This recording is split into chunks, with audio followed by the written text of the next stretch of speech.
जय हिंद, वंदे मातरम। लिख रहा हूं अपने लहू से आगाज, जिसका कल अंजाम आएगा। लिख रहा हूं अपने लहू से आगाज, जिसका कल अंजाम आएगा। मैं रहूं या ना रहूं, मेरे बाद वतन पर मरने वालों का सैलाब आएगा। ये कथन शहीद आजम वीर भगत सिंह का था। आज 23 मार्च है। जैसा कि हमने इतिहास में पढ़ा है और इस देश का इतिहास रहा है, 23 मार्च सन 1931 को आज ही के दिन रात्रि वेला में शहीद आजम वीर भगत सिंह, उनके साथी वीर सुखदेव, वीर राजगुरु को फांसी के फंदे पर चढ़ाया गया था। अंग्रेजी हुकूमत डोल रही थी भगत सिंह, राजगुरु, सुखदेव की वीरता से, और अंग्रेजी हुकूमत ने कायराना हरकत करते हुए, बिल्कुल चूंकि फांसी का इतिहास रहा है, आज भी फांसी सुबह 5 बजे भोर दी जाती है, लेकिन शायद संभवतः उस समय पहली बार ऐसा हुआ होगा कि रात के अंधेरे में तीनों महावीर, तीनों सूरवीर, तीनों क्रांतिवीर को फांसी दिया गया था। तो आज पूरा राष्ट्र तीन वीरों को, शहीद भगत सिंह, राजगुरु, सुखदेव को याद करता है, नमन करता है। लेकिन केवल याद करने और नमन करने से नहीं होगा, क्योंकि आज भी फेसबुक और ट्विटर में उन्हें नमन करने वाले, उन्हें श्रद्धांजलि देने वालों की संख्या लाखों नहीं करोड़ों में होगी। लेकिन क्या फेसबुक और ट्विटर तक भगत सिंह सीमित रहेंगे, या भगत सिंह के विचार, उनके आदर्श गांव तक जाने चाहिए, खेत खलिहानों तक जाने चाहिए, गांव की पगडंडियों के पार जाने चाहिए? क्योंकि ये भगत सिंह ही कहते थे कि इस देश में असली आजादी उस दिन आएगी जब खेतों में काम करने वाला किसान और फैक्ट्रियों में काम करने वाला मजदूर क्रांति के महत्व को समझेगा और क्रांति में भाग लेगा। तो कम से कम मजदूरों तक तो भगत सिंह के विचार जाने चाहिए, किसानों तक तो कम से कम भगत सिंह के विचार है कि 23 साल का एक नौजवान किस प्रकार दर्शन को तरह भविष्यवाणियां करता है, चर्चा करता है। लेकिन आज भगत सिंह के विचार डीपी तक सीमित रह रहे हैं।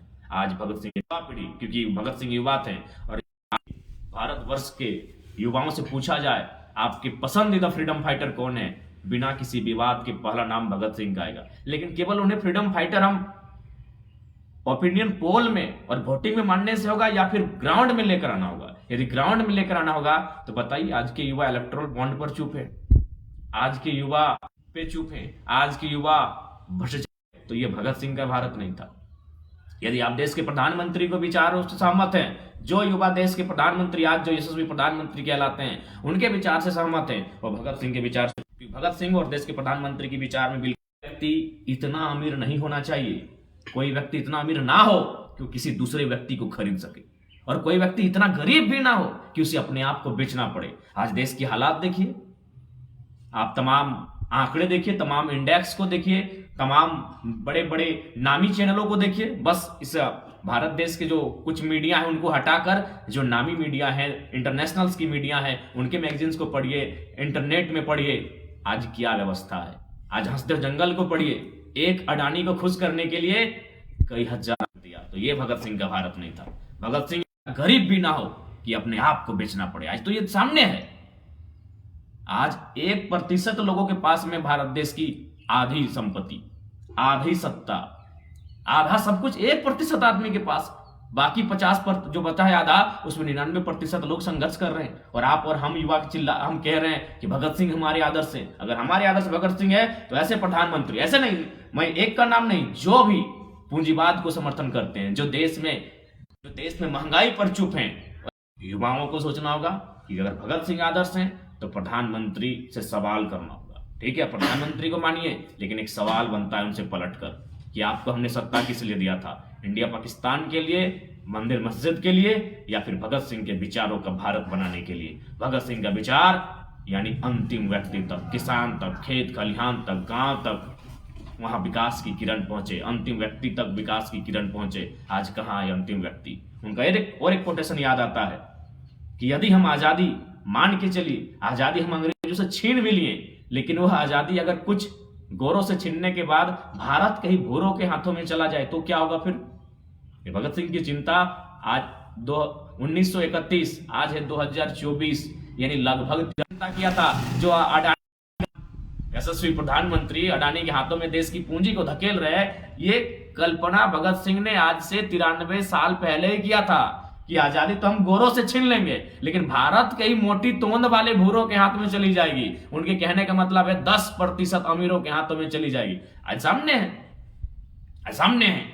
आज आप उस चीज से भाग नहीं सकते हैं, आज आप उस चीज से बिल्कुल भाग नहीं सकते हैं। आज हम इसलिए खुश हो जाते हैं, विशेषकर युवा पीढ़ी, इसलिए हम खुश हो जाते हैं कि रेहाना को किसी ने नचवा दिया, लेकिन 74 करोड़ रुपया असूला था साथियों, 74 करोड़ रुपया असूली किया था रेहाना ने। अभी किस देश में, जिस देश में 36 लाख लोग इलाज के अभाव में मर जाते हैं, और आप और हम कहते हैं हम भगत सिंह को मानते हैं, सवाल भी नहीं कर पाते हैं। भगत सिंह पहला काम सवाल करते थे कि बिना तर्क किए, बिना बहस किए किसी की बात को मानना एक प्रकार की गुलामी है। ना आपने तर्क किया, ना आपने बहस किया, आज आपने स्वीकार कर लिया।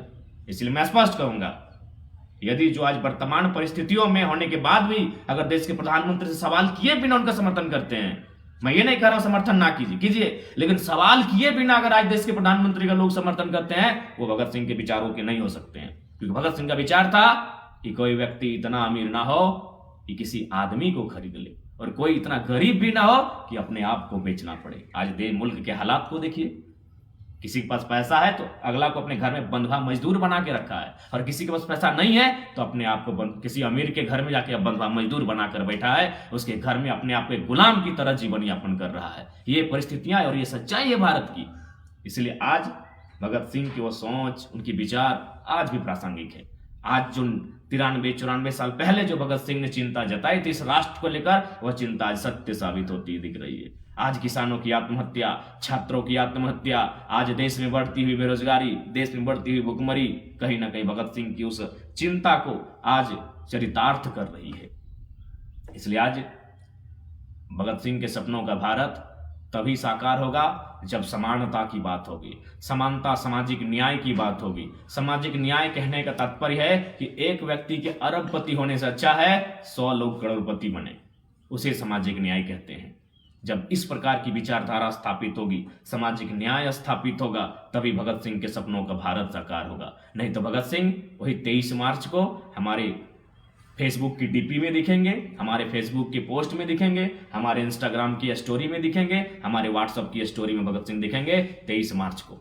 हर साल 23 मार्च को दिखेंगे भगत सिंह, लेकिन हर साल 23 मार्च को नहीं, हर एक दिन भगत सिंह दिखना चाहिए। इस हर गांव में, हर चौक चौराहों में भगत सिंह दिखना चाहिए, क्योंकि आज भगत सिंह के विचार आज भी प्रासंगिक हैं। आज जो 93 साल पहले उन्होंने जो चिंता जताई थी इस देश की हालात को लेकर, इस मुल्क के स्थिति को लेकर, आज जस की तस हमारे सामने है। इसलिए आज हर एक नौजवान को भगत सिंह बनने की आवश्यकता है। आज हर एक नौजवान को भगत सिंह बनकर उनके राह पर चलकर इस राष्ट्र में सामाजिक न्याय, इस राष्ट्र में समाज की समानता को स्थापित करने की आवश्यकता है। कोई भूख से मरता है और कोई करोड़ रुपए अपने बेटे के विवाह में सजावट में लगा देता है। जहां लोग फूल सजाते हैं, लोग पैसे सजाते हैं। यही भारत है, यही भारत है जिसमें आज लाखों लोग शायद प्रतिदिन, महीने में भूख से ग्रसित होते हैं। लाखों लोग, जिस देश में लाखों लोग भूख से ग्रसित होते हैं, उस देश में कोई एक अमीर व्यक्ति अपने बेटे के विवाह में जहां फूल सजाए जाते हैं वहां पैसा सजा दिया जाता है,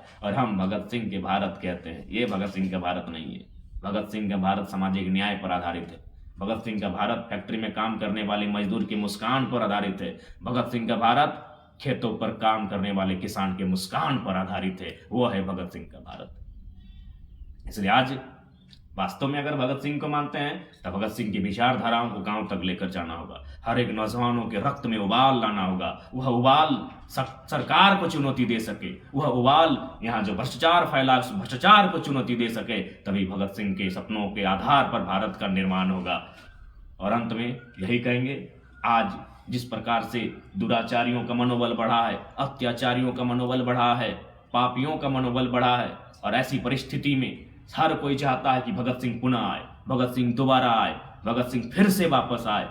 लेकिन दुर्भाग्य और विडंबना है, मेरे घर से नहीं पड़ोसी के घर में भगत सिंह का जन्म हो। मेरे घर में एक कुशल इंजीनियर का, एक कुशल डॉक्टर का, एक कुशल वकील का, एक कुशल अर्निंग करने वाले, लाखों पैसे कमाने वाले शख्सियत का जन्म मेरे घर में हो। ये विचारधारा भारत के लोगों के मन में स्थापित हो चुकी है। पड़ोसी घर में आए भगत सिंह, कोई चिंता नहीं, हम उसका स्वागत करेंगे, ढोल नगाड़े से स्वागत करेंगे, हम उसके लिए फूलों की माला सजाएंगे, बिछाएंगे, हम उसकी जय जयकार करेंगे, लेकिन शर्त है वो पड़ोसी के घर में आए भगत सिंह, मेरे घर में ना आए। मेरे घर में कुशल इंजीनियर आए, मेरे घर में कुशल डॉक्टर आए, मेरे घर में कुशल एडवोकेट आए, मेरे घर में कुशल अधिकारी ऑफिसर जन्म ले। भगत सिंह को अगर जन्म लेना है तो पड़ोसी घर में जन्म ले। हम उनकी जय जयकार करेंगे, हम उनका तिलक करेंगे, हम उनका यशगान करेंगे, लेकिन मेरे घर में भगत सिंह ना। ये विडंबना है भारत देश की, इसीलिए अपनी विडंबना में बदलाव करना होगा। जिस दिन यहाँ का हर एक व्यक्ति, हर एक तबका, हर एक लोग, खासकर शोषित, पीड़ित, वंचित लोग, जिस दिन यह ठान ले कि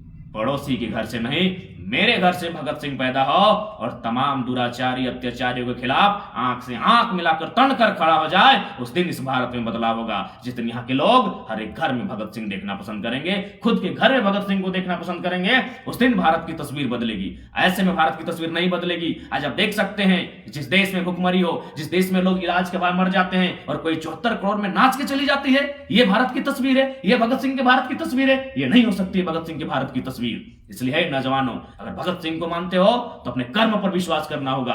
आज भगत सिंह खुले मंचों पर उनके किताब को पढ़ी, उन साफ साफ कहते हैं कि जो युवा हर बात पर, छोटी मोटी बड़ी बात पर ऊपर वाले का सहारा देते हैं, उसको चढ़ावा देते हैं, मैं उन्हें नामर्द मानता हूं। ये भगत सिंह का स्टेटमेंट था कि कुछ करना है तो ऊपर वाले की भरोसे, आप अपने कर्म पर भी भरोसा कीजिए, अपने हाथों की, अपने बाजों की शक्ति पर भरोसा कीजिए। ये भगत सिंह का कथन था।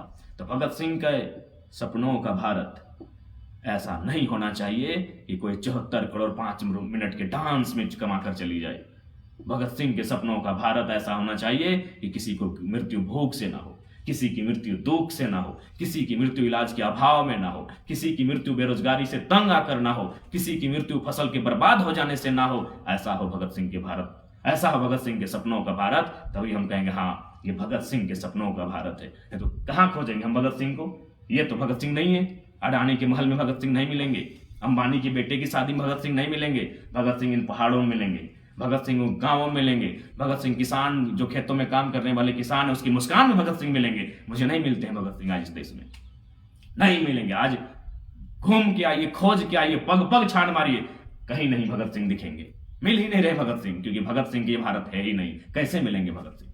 आपने इस भारत को कहां बना दिया? आईपीएल के क्रिकेट के मैच में बना दिया।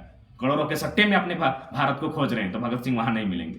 भगत सिंह वहां मिलेंगे जहां कोई युवा बेरोजगारी से तंग आकर आत्महत्या नहीं कर रहा हो। भगत सिंह वहां मिलेंगे जहां दिन भर मेहनत करने के बाद, अथाह मेहनत करने के, परिश्रम करने के बाद हल्की सी मुस्कान जब किसान के मुख पर दिखे, भगत सिंह वहां मिलेंगे। दिन भर कल कारखानों में तपने के बाद जब मजदूर के चेहरे पर मुस्कान हो, भगत सिंह वहां मिलेंगे। ऐसा भारत अगर है तो भगत सिंह वहां है, नहीं तो आप अगर खोजेंगे आईपीएल की कमेंट्री में, वहां भगत सिंह नहीं मिलेंगे।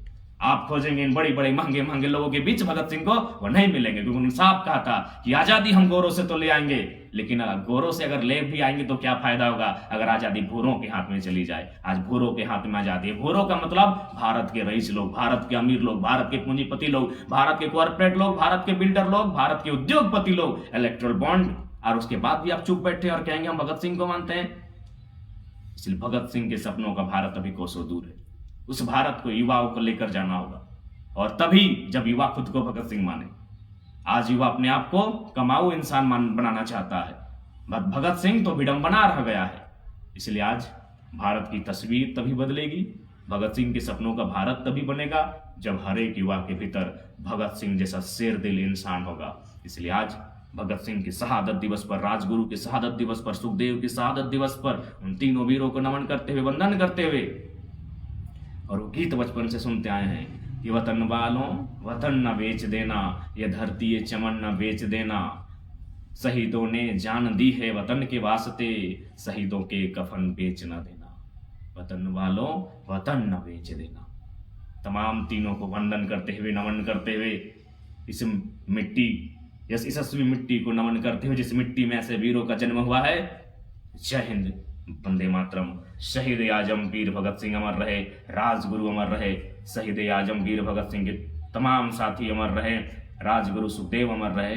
जय हिंद, वंदे मातरम, इनकलाब जिंदाबाद।